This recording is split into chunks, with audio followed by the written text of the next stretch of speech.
صبح صادق سے لے کے اور اشراق کا وقت شروع ہونے تک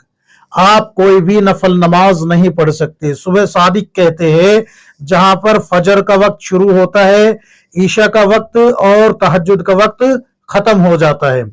وہاں سے صبح صادق شروع ہوتی ہے، یعنی کہ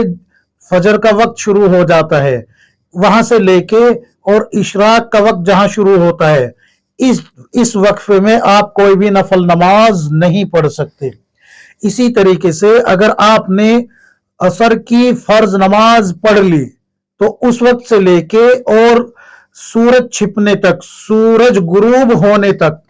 اب آپ کوئی نفل نماز نہیں پڑھ سکتے، بالکل بھی نہیں پڑھ سکتے۔ تو یہ جو عوام میں مشہور ہے کہ فجر کے بعد اور عصر کے بعد نفل نماز نہیں پڑھ سکتے، تو یہ اس وقت ہے، آگے نہ سمجھ میں۔ اب یہ جو قضا نمازوں کے بارے میں